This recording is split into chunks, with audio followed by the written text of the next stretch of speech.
Bonjour, j'espère que vous allez bien. Bienvenue à un survol des sources constitutionnelles de la loi sur les banques et de la loi sur les sociétés d'assurance, ainsi que du partage des pouvoirs constitutionnels en matière des banques et des sociétés d'assurance fédérales. Je suis conscient que vous avez pris ou que vous allez prendre le cours obligatoire de droit constitutionnel en matière de partage des pouvoirs et que ce cours aborde vraisemblablement ces questions. C'est pourquoi je m'en tiens à un survol. Toutefois, je vais saisir l'occasion d'exposer les questions les plus récentes au plan du pouvoir fédéral sur les institutions financières et les enjeux politiques entourant l'exercice de ce pouvoir. Alors, allons-y. Commençons avec le partage des pouvoirs, suivi d'un coup d'œil sur les sources constitutionnelles de la loi sur les banques et de la loi sur les sociétés d'assurance. Notre discussion sur le partage des pouvoirs comprend deux éléments. Premièrement, la formation des institutions financières. Et deuxièmement, le comportement sur le marché de celles-ci. Commençons avec la formation et plus précisément la formation des banques. Le paragraphe 91-15 de la loi constitutionnelle de 1867 confère clairement au palier fédéral le pouvoir exclusif de former des banques. En ce qui concerne les institutions financières provinciales, bien, selon l'arrêt Canadian Pioneer, qui se retrouve dans les lectures facultatives de ce module, le paragraphe 92-11 de la loi constitutionnelle, qui confère aux provinces le pouvoir exclusif de l'incorporation des compagnies pour des objets provinciaux, leur confère en même temps le pouvoir de former toutes les sortes d'institutions financières qui ne sont pas des banques. Selon l'arrêt Bonanza Creek contre le roi, le bout de phrase « pour des objets provinciaux » n'impose qu'une limite territoriale. En d'autres mots, une société créée en Ontario peut opérer au Yukon tant aussi longtemps que le Yukon le permet. Maintenant, penchons-nous sur les institutions financières fédérales autres que les banques. L'arrêt Canadian Pioneer confirme également que le pouvoir résiduaire du Parlement, au terme de la loi constitutionnelle, lui confère l'autorité de former toutes les formes d'institutions financières qui ne sont pas des banques, et ce, en autant que ces institutions financières ne sont pas limitées qu'à opérer dans une seule province. Il convient de noter que selon l'arrêt Multiple Access contre McCutcheon, le pouvoir d'un palier de former une personne morale comprend également le pouvoir quant au fonctionnement interne de la personne morale. Par conséquent, le pouvoir de former comprend ce qui suit. Premièrement, le pouvoir d'octroyer à la personne morale une gouvernance d'entreprise, telle qu'avoir un conseil d'administration. Deuxièmement, le pouvoir d'octroyer à la personne morale les pouvoirs de faire le commerce des affaires. Troisièmement, le pouvoir de protéger les créanciers de la personne morale. Quatrièmement, le pouvoir en matière de sauvegarde des intérêts des actionnaires. Et cinquièmement, le pouvoir d'octroyer à la personne morale les pouvoirs de se financer et d'imposer des conditions quant à l'usage de ce pouvoir. Veuillez noter que cette liste n'est pas nécessairement exhaustive. Les tribunaux canadiens n'ont pas encore examiné la pleine étendue du pouvoir constitutionnel de former des personnes morales. Passons maintenant au deuxième élément du partage des pouvoirs, les relations des institutions financières avec leurs clients et les autres intervenants commerciaux privés, c'est-à-dire le comportement sur le marché. En matière de comportement sur le marché, commençons avec les institutions financières fédérales et provinciales autres que les banques. Encore selon l'arrêt Canadian Pioneer, le paragraphe 92-13 de la loi constitutionnelle, qui confère aux provinces le pouvoir exclusif en matière de propriété et de droit civil dans la province, leur confère le pouvoir de régir les relations entre ces institutions financières et les intervenants privés tels que leurs clients. Dans la mesure où les lois fédérales régissent ces relations, leur fondement semble être basé sur l'acquiescement des provinces. À titre d'exemple, de nos jours, le fédéral et les provinces s'entendent assez bien quant à leurs respectives compétences en matière d'assurance. Mais cela n'a pas toujours été le cas. Entre 1867 et 1932, les provinces contestaient la compétence du Parlement en matière d'assurance, ce qui a fait l'objet de nombreux litiges entendus par la Cour suprême et le comité judiciaire du Conseil privé. Dans l'arrêt Re-Insurance Act of Canada de 1932, le comité judiciaire du Conseil privé déclare inconstitutionnelle une loi fédérale visant les sociétés d'assurance étrangères à la demande de l'Ontario et du Québec. Dans cet arrêt, le comité judiciaire déclare également ce qui suit en matière du pouvoir du Parlement au terme du paragraphe 91-25 quant aux sociétés d'assurance étrangères. Je cite: Their lordships have no doubt that the Dominion Parliament might pass an act forbidding aliens to engage in any business without a license. And further, they might wish to furnish rules for their conduct while in Canada, requiring them, for example, to report at stated intervals. But the sections here are not of that sort. Les tribunaux ont donné raison aux provinces dans tous les cas, et bien que les provinces auraient pu contester ou chercher à bannir autant que possible le fédéral du domaine des assurances, cela n'aurait pas été dans leur intérêt.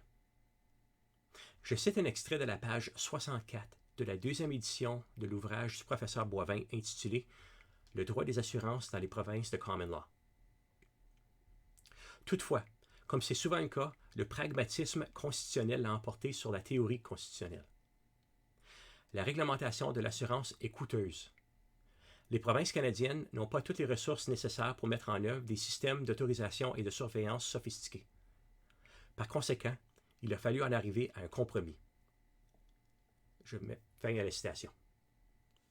Un compromis prend forme d'un accord en 1932 en vertu duquel le gouvernement fédéral court-circuite l'Ontario et le Québec et s'entend avec l'industrie des assureurs qu'il veillera à la santé financière des sociétés d'assurance constituées en vertu du pouvoir fédéral et constituées en vertu des lois étrangères dans la mesure où elles opèrent au Canada. La réglementation de la conduite sur le marché des assureurs sera laissée aux provinces. Ce faisant, le fédéral force la main de l'Ontario et du Québec. Depuis ce temps, le gouvernement fédéral et les gouvernements provinciaux et territoriaux se partagent la responsabilité de la réglementation des sociétés d'assurance fédérales et étrangères. Si vous voulez en savoir plus au sujet de cet accord de 1932, je vous invite à lire le chapitre intitulé Harmonization of Canadian Insurance Law dans l'ouvrage Harmonization of Business Law in Canada qui figure comme lecture recommandée.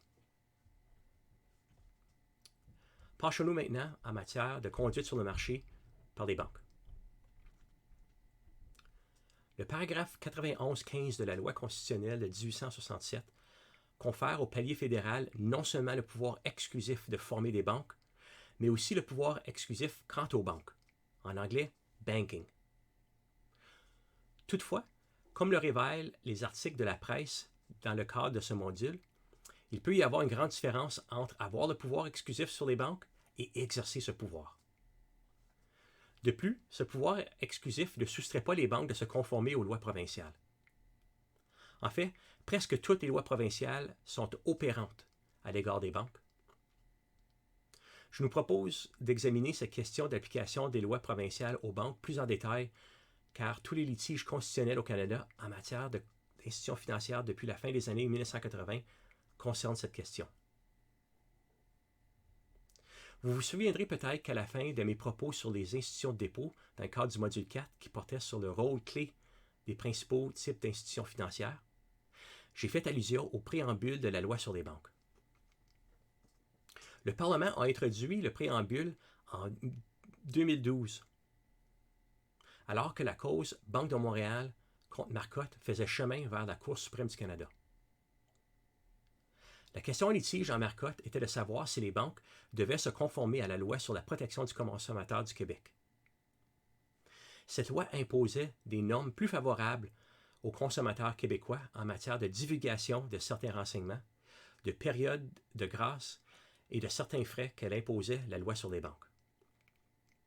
La Banque de Montréal était d'avis, de toute évidence, que ces normes plus favorables ne s'appliquaient pas à elle à titre de banque. En introduisant le préambule dans la loi sur les banques, le Parlement appuyait cet avis. Je cite un extrait du préambule. Attendu qu'il est souhaitable et dans l'intérêt national d'établir des normes nationales claires, complètes et exclusives applicables aux produits et services bancaires offerts par les banques. Fin de la citation. Notez les mots claires, complètes et exclusives. C'est dans le plan budgétaire fédéral de 2012 que le gouvernement annonçait l'intention d'introduire un préambule à la loi sur les banques. Je cite un extrait de ce plan budgétaire. Le gouvernement ajoutera un préambule à la loi sur les banques afin de préciser l'objectif de veiller à ce que toutes les activités bancaires au Canada soient régies exclusivement selon les mêmes normes fédérales de haute qualité qui ont si bien servi les Canadiens. Fin de la citation. Il devient donc assez clair, d'après ces extraits, que l'intention du Parlement était de faire appel à l'une ou l'autre des doctrines de la prépondérance fédérale, en anglais paramountcy, ou de l'exclusivité des compétences, en anglais interjurisdictional immunity, afin de soustraire les banques aux exigences provinciales qui chevauchent celles de la loi sur les banques. Je n'aborderai pas ces doctrines, sauf pour dire que lorsqu'elles s'appliquent, une loi provinciale est inopérante quant à un particulier ou une entité, y compris une banque. Lorsque la Cour suprême du Canada a entendu la cause Marcotte en 2013, la Banque de Montréal a, comme de raison, intégré le préambule parmi ses arguments. Toutefois, la décision de la Cour suprême, rendue en 2014, ne concorde pas avec le préambule et son objectif. Selon la Cour suprême, les exigences qu'imposait la loi sur les banques en matière de renseignement, de période de grâce et de frais n'étaient pas assez claires et complètes pour soustraire une banque aux exigences de la loi sur la protection du consommateur du Québec en la matière. En d'autres mots, selon la Cour suprême, les exigences de la loi sur les banques n'étaient pas exclusives en la matière. Ainsi, la Banque de Montréal ainsi que toutes les autres banques qui opéraient au Québec devaient se conformer aux normes pertinentes de la loi sur la protection du consommateur. Toutefois, le gouvernement fédéral revient à la charge en 2016, en annonçant dans son plan budgétaire des modifications à la loi sur les banques en guise de normes exclusives en la matière. Je cite un extrait de ce plan budgétaire. Des modifications à la loi sur les banques seront proposées afin de moderniser le cadre de protection des consommateurs de produits et de services financiers en précisant et en renforçant la protection des consommateurs au moyen d'un nouveau chapitre dans la loi. Les modifications réaffirmeront l'intention du gouvernement d'avoir un système de règles exclusives pour assurer un système bancaire national efficient dans l'ensemble du pays. Fin de la citation. Les lectures dans le cadre de ce module révèlent les oppositions à la partie du projet de loi C-29 qui veut mettre en œuvre cette proposition budgétaire. Elle révèle aussi les mesures que prend le ministre des Finances en 2016 et en 2018 en réponse à ces oppositions. Passons maintenant aux sources constitutionnelles de la loi sur les banques et de la loi sur les sociétés d'assurance. Donc, avant de résumer ce que nous avons abordé et de conclure le présent enregistrement, abordons brièvement les sources constitutionnelles de la loi sur les banques et de la loi sur les sociétés d'assurance. À la lumière de ce que nous avons discuté, il n'est pas surprenant que la loi sur les banques, ou le gros de cette loi, s'ancre dans le paragraphe 91.15. Quant à la loi sur les sociétés d'assurance, c'est plus nuancé. Il apparaît qu'elle s'ancre en grande mesure dans le pouvoir résiduaire du Parlement énoncé au début de l'article 91 pour les sociétés d'assurance fédérales, dans l'article 91.25 pour les assureurs étrangers et l'acquiescence des provinces découlant du compromis de 1932. Alors pour résumer, les provinces et le fédéral ont chacun le pouvoir de former les sociétés d'assurance et de veiller à leur santé financière. Les questions de conduite sur le marché d'assurance est laissée aux provinces dans tous les cas, y compris dans le cas des sociétés d'assurance fédérales et étrangères. Quant aux banques, y compris leur formation, cela relève de la compétence exclusive du fédéral. Mais comme l'indiquent les lectures, il y a une grande différence entre avoir le pouvoir exclusif sur les banques et exercer ce pouvoir. Voilà qui met fin à ce présent enregistrement. À bientôt.